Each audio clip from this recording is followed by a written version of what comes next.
Hey guys, Thrasher here. We have a new banner and a new update in Dragon Ball Legends. Let's talk about it right now.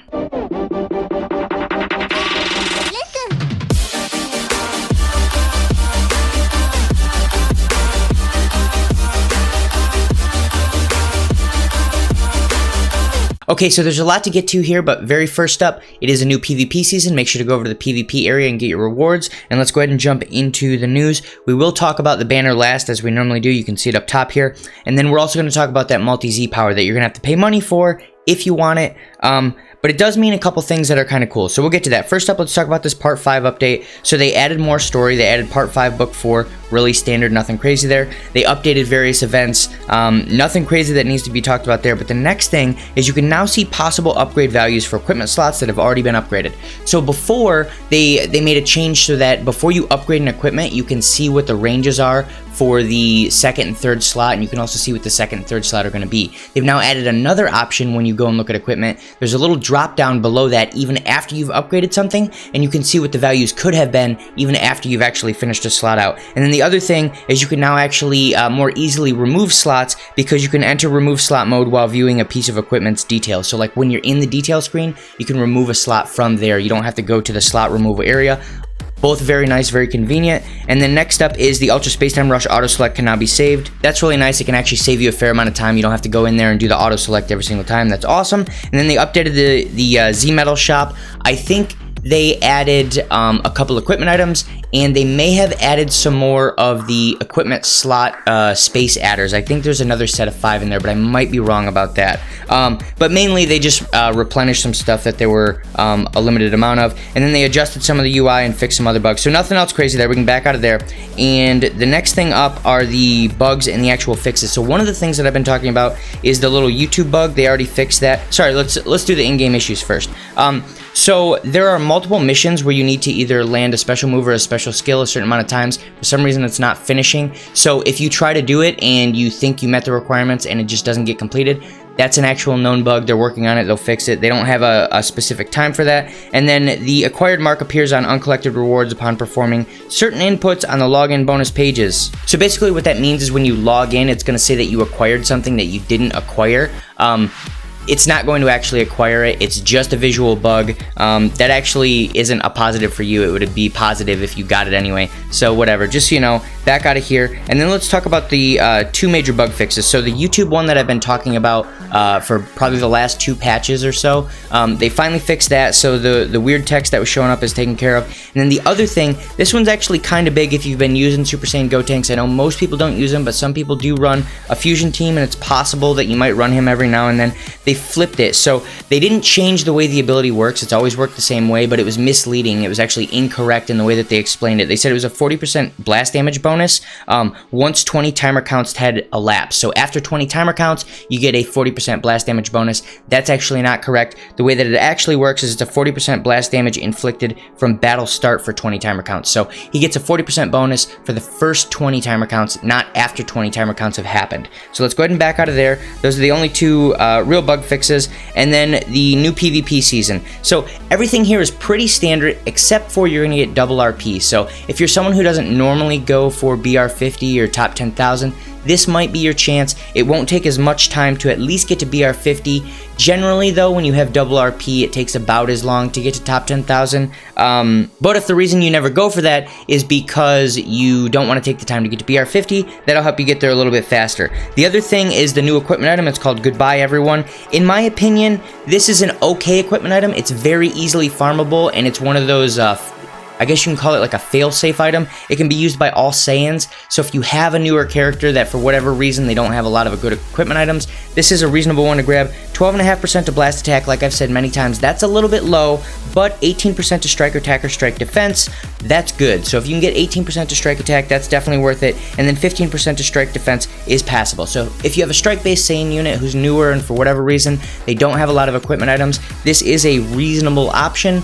I wouldn't farm a ton of these. I don't think this is something that you put on your whole team, but if you want to grab one of these as sort of a failsafe, like I said, it is a good idea. And then down here, there's nothing else crazy. The winner of the season will obviously get this title, and then you're going to get your standard chrono crystals for getting to, I think it's battle rank 30, battle rank 40, battle rank 50, and then doing so many matches at battle rank 50, as well as all of your other standard missions. And if you make top 10,000, you get your 1,000 chrono crystals, you get 1,500 if you come in first, all that standard stuff. We can go ahead and back out of here and then talk about the, I guess you can call it the newer stuff, the stuff that we actually care about. So this one, not really newer, they just added a couple things to the Legends Road. So the main thing is that you can limit break the PYLOT to 4 stars now. The second thing is they added a new equipment item that we'll talk about in just a second, and then they've replenished the shop, and they've added the bonus ability thing that we've seen in all of the previous Legends Roads or recent Legends Roads. You can see that right here. So if you need gold, you add these guys. If you need silver medals, you add these guys. We don't have to go through that too much. And then pay attention to this hero nail right here. You see him as a silver medal +3. We're going to talk about him in the challenge rush here in just a little minute. He's actually a fairly important character. So let's scroll down here and talk about the new equipment item, and it is this guy right here, Ya. You can get either 18% to strike defense or blast defense. Pretty good. It's going to depend on what your character, whether they're strike based or blast based, which one you're going to want. 13% to blast attack, not very good. We definitely want it to be 15% or higher, and then you can get up to 15% to strike attack. This is a regeneration. It's another one of those failsafe items. It's another one of those items that I would say if you want to grab one, so that way you're running a regeneration team and for whatever reason one of your regeneration characters doesn't have a great option and they're strike based, this is passable. It's not what I would call good under pretty much any conditions, just passable as essentially an item that you can throw on the character so that all their slots are used up. So if you want to farm one, do it. Again, this last slot here is one of those where it's per attack member, and for whatever reason, per member items like that, they always like to roll super low for me. So just keep that in mind. Nothing else crazy here. We can back out of here and then go to the challenge rush. So this is where that nail is going to come into effect that I just talked about. So all of the challenge rushes are out now, all of the colored ones, and then the one down here is the one that we care about. So all the ones up top, pretty standard. Make sure to use the proper color to beat it. This one, you're going to have to be able to bring this specific shallot, or you're not going to be able to beat it, or the only shallot in the game, because he's light. Now the key here is you're going to bring lots of characters that have Z abilities that buff Saiyans in general. The big one though is you want to bring Hero Nail, because he gives a huge buff to hero unit strike attack. I believe at 3 stars it's something like 40% bonus damage to strike attack. It's absolutely massive. So when you're trying to figure out what team to run with this guy, make sure you're bringing that Hero Nail. Outside of that, you get a ton of chrono crystals when you complete these, so make sure you do that. We can back out of here, and then we can talk about Elite Soldier N. So this is sort of a new event. Essentially, it's an older event that's been reskinned. So let's go down here and talk about this thing. So it's pretty much a Legends Road. The only difference is that rather than just going through the events, you know, stage 1, stage 2, stage 3, EX Battle 1, EX Battle 2, what they've done is they've actually given you a path so that you can go left or right, but it's pretty much the same thing in that you have to complete one to go to the next one. There's going to be 3 different types of items that you can get, and then there's going to be a challenge battle, and this is the key here. There's going to be multiple events that you cannot get to until you've completed the challenge of the previous event. So make sure that you're reading all of the different challenges to get them done. There is actually one that you can only do once a day, and I completed everything except for the part where you have to bring young Nappa, because I didn't read that part because I'm an idiot, and I'm gonna have to wait until tomorrow to get any further in the event because I didn't complete all the challenges in my one try. Unfortunate. And then we can go down here. Outside of that, like I said, it's pretty much a straight up Legends Road. You bring specific characters to get bonuses to the amount of screws, the dented steel sheet, and then the mystery part. And then I believe down here, there is the new equipment item that comes with it. So outside of all the standard stuff, you're going to use those items to get more Z power for the Nappa, to get the different materials that you need to put into his boost panels, things of that nature. And then you can also get this equipment item right here. So it's called Hurrah. If you ask me, it's pretty restrictive. Let's talk about what it's actually got going on here. 13% to blast attack, not very good.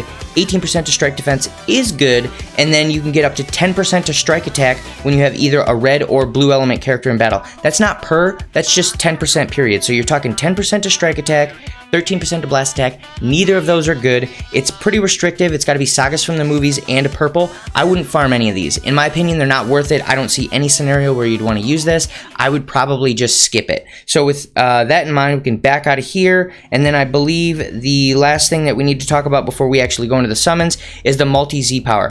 So multi-Z power is actually pretty cool in what it is. Essentially, you have the ability to go buy this thing, and the multi-Z power is going to have, at the moment, a tag to it. So right now you can buy some Saiyan multi-Z power. What that means is any Saiyan that you already have unlocked, you've pulled them at least one time, you can buy 100 Z power or 500 Z power and add that directly to that character. So if you wanted to, you could buy this multi-Z power 500 Saiyan and you could add the 500 Z power to Super Vegito. Cool. The problem is it's stupid expensive. It's like $25 for the 100 and it's 40 something dollars for the 500. Absolutely not worth it. If they reduce the cost a whole bunch, or if they made this farmable, that would be absolutely amazing. I don't think they'll ever make it farmable because they'd lose money, but the cost right now is absolutely ridiculous. It is a cool idea though, that once you get a character, you can get this this dynamic Z power that you can add to any specific character. And I did mention something about dynamic Z powers a couple videos ago. I thought maybe that would happen with the new EX Scout battles. Didn't happen, but they were thinking the same general thing here. You just have to buy it. Unfortunate, whatever. Let's go talk about the new summon that's popped up here. So Legends Regeneration, and unlike lots of the Legends returning banners that we see where they add some characters and they make a guaranteed sparking on there, normally I'll say don't spend anything, maybe spend a tiny little bit. There are a couple cases where you probably would be okay spending on this. So first up, let's talk about this. The regeneration team is pretty decent right now. If you have Kid Buu and you don't have this yellow cell or the Buhan, then this is almost guaranteed worth it to do a couple multis. If you can pull one of those two units with your Kid Buu, it's a very powerful team. It's probably worth it. So let's go to the Z power list and look at this real quick. So you get a guaranteed sparking when you do a multi. Let's go look at the guaranteed sparking. Here's the Z power list. There's a essentially 14.25% chance of getting the Buhan. There's a 14.25% chance of getting the cell. So basically you're looking at like 28.5%. Pretty much, which means if you're missing both those characters and you have the Kid Buu, there's about a 1 in 4 chance if you do a multi that you're going to get a unit that's going to help your team. So in my opinion, in that specific case, you're probably okay to spend up to like 3,000 on this banner. Now, one thing to keep in mind, we do have Black Friday coming up. There's a good chance we get a good banner on that. We don't know that for sure, so I wouldn't bet everything you have on that. If you have the Kid Buu, you're missing both those characters, probably go for it. Now, if you don't have Kid Buu, but you're missing the Buhan and you're missing the Cell, and you're missing at least 2 of these other characters, absolutely go for it. You're probably going to get one of those characters. I wouldn't spend more than probably 2 multis on it, but chances are you're going to get a new character you didn't have before. It's nice to have them on your team just in case in the future some event comes out where you have to have that specific character. And beyond that, a guaranteed sparking is also just a pretty nice deal in general. So if you're missing at least 4 of these characters and you don't have Kid Buu, spend like 2,000 on it. If you have Kid Buu and you're missing these 2 top tier characters in the Buhan and the Perfect Cell, then spend 3,000 on it. Outside of that, I probably wouldn't spend any Chrono Crystals on this, so I'm rating this in those 2 situations a 3-star Dragon Ball banner. In any other situation, it's a 2-star Dragon Ball banner, and you're gonna just wanna do the daily discount. So that's pretty much it for this video. If you guys think I missed anything, throw it down below. If you think the new way that they're essentially doing Legends Road, because that's what I'm gonna call this Nappa event, it's a Legends Road. If you like the way that they're doing this, throw that down below too. If you don't like it, I'd like to hear that input as well. And if you guys like this content, make sure to like and subscribe, and I'll see you guys in the next video.